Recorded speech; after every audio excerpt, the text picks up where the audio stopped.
gentlemen, the voices of liberty. Strike up the band, strike up the band, strike up the band, strike up the band, strike up the band.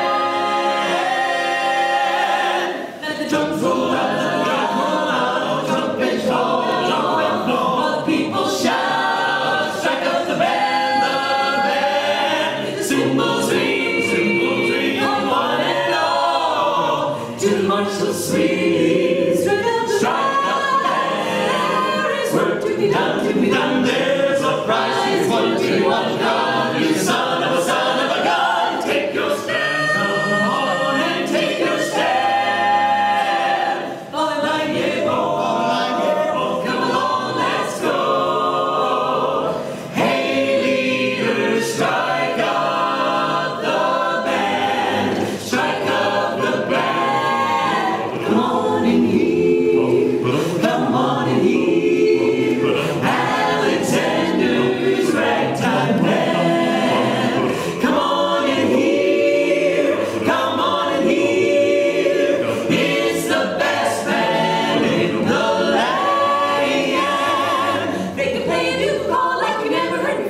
So natural that you want to go overboard.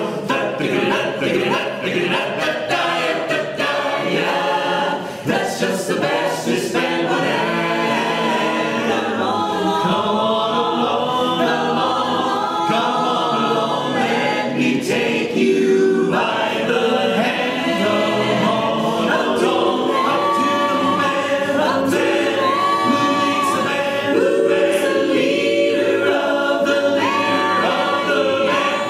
If you care to hear that Swanee River play ragtime, come on and hear, come on and hear, Alex, Alexander's ragtime. Let the drums roll out, let the trumpet call. Strike the band, strike up the band, strike up the band, strike up the band.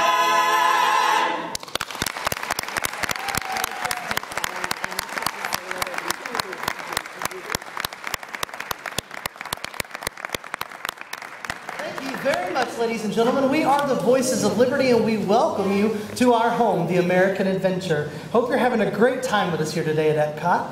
Now, we're going to be here singing some songs about America, patriotic songs, folk songs.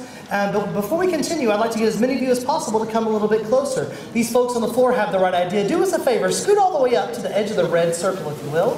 Make some more room for our friends back there in the back underneath the balcony. Come out here and join us and have a seat underneath this dome.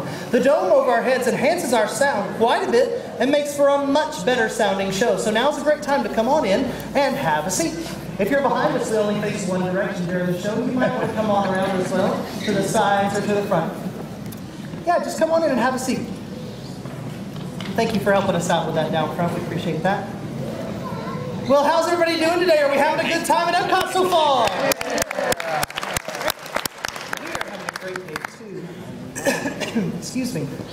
Now, we're going to sing some folk, patriotic, and Americana music for you, and I think you'll recognize this next folk song right away. Whoa,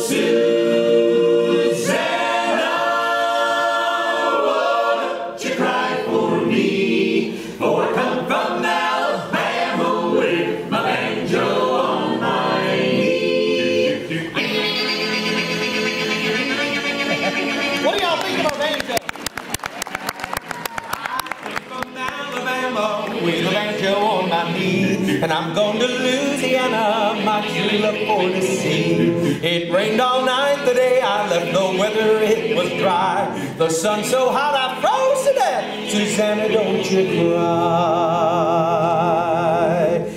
Whoa, Susanna,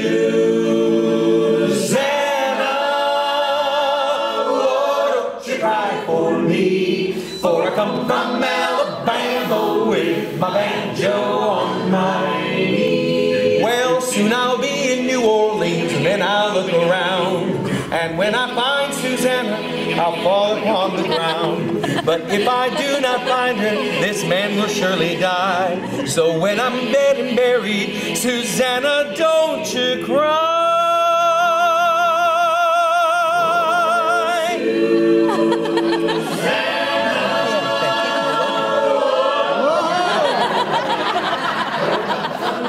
You're supposed to let go, man. No guilt.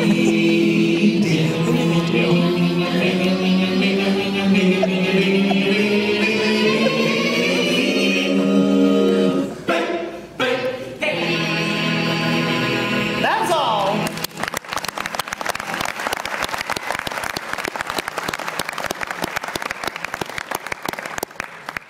You know, there was a time in our history when many Americans knew full well the meaning of the word oppression.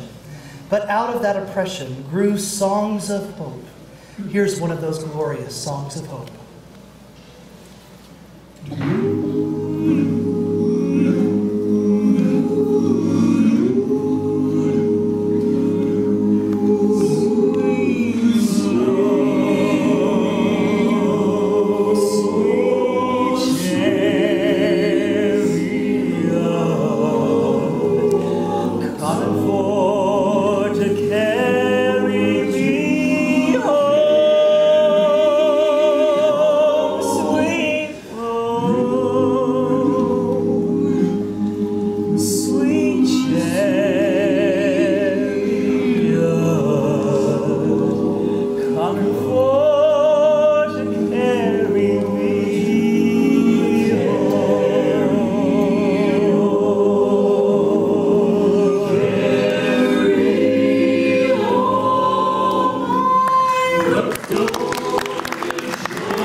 Well, back in 1814, America was still fighting the War of 1812.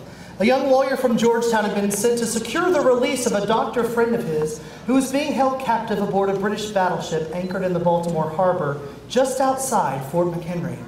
Now, he was successful in obtaining his friend's release. However, it was discovered the two men had overheard secret battle plans for an upcoming attack. So in order to maintain secrecy, it was decided the two men would have to remain aboard that ship for the duration of the fight. The battle began and it raged on into the night. From their vantage point, the two Americans could do nothing but watch. They could see Fort McHenry in the distance, and when a bomb would burst over the fort, they would catch a glimpse of the American flag. You see, they knew that as long as that flag remained flying, the American dream was still alive. Well, the battle ended in the early morning hours, but because of the darkness, the outcome was uncertain.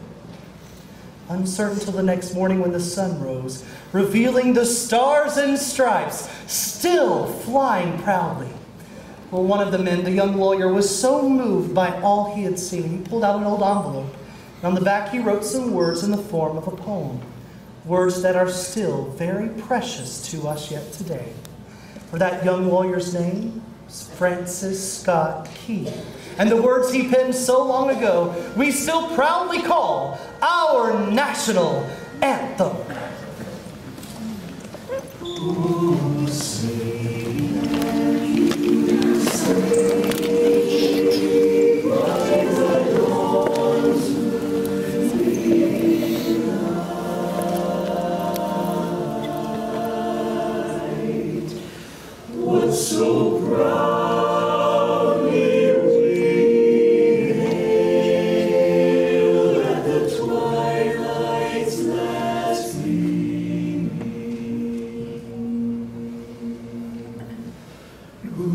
shrines and bright stars.